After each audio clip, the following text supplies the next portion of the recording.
ওম নমঃ নাৰায়ণ। কথাতে আছে বিনাশকালে বিপৰীত বুদ্ধি।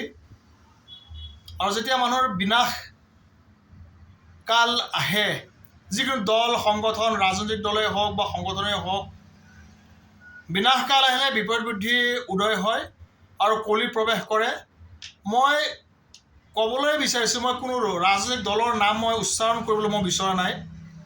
আৰু ৰাজনৈতিক দলৰ যিসকল নেতা বা কৰ্মী বা যিকোনো দল সংগঠনৰ নেতা কৰ্মী ওপৰৰ বৰমূৰীয়াসকলৰ কথা মই ক'বলৈ মই বিচাৰিছোঁ। সাৱধান হওক আপোনালোক। সময় গতিশীল, সময়ে কেতিয়াও কাকো নেৰে, সময়ে নিজৰ বাপেককো নেৰে। আৰু আমিনো কোন? আমিতো কোন খেতিৰ মূলা, আৰু আপোনালোক কোন?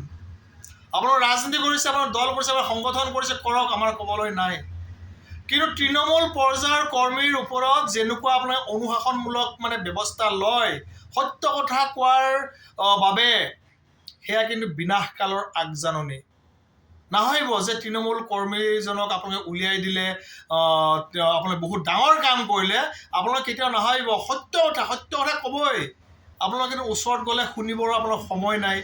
সামাজিক মাধ্যম যোগেই ক'ব, জনতাক সজাগ কৰা, জনতাক সৎ মাৰ্গ প্ৰদৰ্শন কৰা আৰু শক্তিশালী ৰাষ্ট্ৰ নিৰ্মাণ কৰাৰ বাবেই হৈছে তৃণমূল পৰ্যায়ৰ কৰ্মীসকলৰ বাবে আজি আপোনালোক ৰাজনৈতিক নেতা বা বিভিন্ন দল সংগঠন, আপোনালোক বিষয়ববীয়া বা বৰমূৰীয়া বা প্ৰচাৰক বা যিকোনো XYZ বা নেতা হৈ আছে। কিন্তু বিনাশকাল যেতিয়া আহে যেতিয়া কলিৰ প্ৰৱেশ কৰে মন মস্তিষ্কত, তেতিয়া এনেকুৱা ধৰণৰ কৰ্ম হয় যে সত্য কথা হজম কৰিব নোৱাৰে আৰু আপোনালোকে শিয়ালৰ এজাক হৈ সেই ব্যক্তিজনক আপোনালোকে উলিয়াই দিয়ে। কোনো ডাঙৰ কাম হ'বলৈ কৰা নাই, নিজৰ ভৰিত নিজে কুঠাৰ মাৰি গৈ আছে। সাৱধান। এজন সন্ত হিচাপে এই সন্ধিয়া এইখিনি সময়ত আপোনালোকক সৎমাৰ্গ প্ৰদৰ্শন কৰিছোঁ। সাৱধান হওক, নহ'লে বিনাশকাল অনিবাৰ্য। সময় গতিশীল বুলি কৈছোঁ নহয়, সময় গতিশীল, সময়ে কাকো কেতিয়াও লগ দিয়া নাই। সময় গতিশীল। যেতিয়া সময় আপোনালোকৰ সমাগত হ'ব,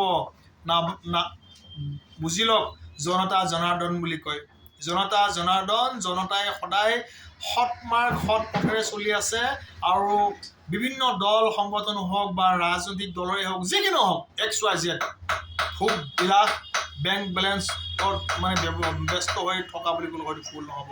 জয় শ্ৰীৰাম, জয় হিন্দ ৰাষ্ট্ৰ। আৰু যিগৰাকী ব্যক্তিক উলিয়াই দিলে, মই তেওঁক কৈছোঁ, আপোনালোকে চেলেকা নহ'ব।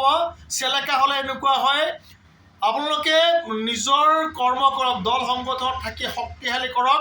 আৰু এই চেলেকাবোৰ আৰু যিসকলে এই ভোগবিলাসকাৰী, তেওঁলোকক মকিমূৰ কৰোঁতে বেছি সময় নালাগে। আমি কোনো দলৰ বা কোনো সংগঠনৰ বিৰোধ কৰিব কোৱা নাই।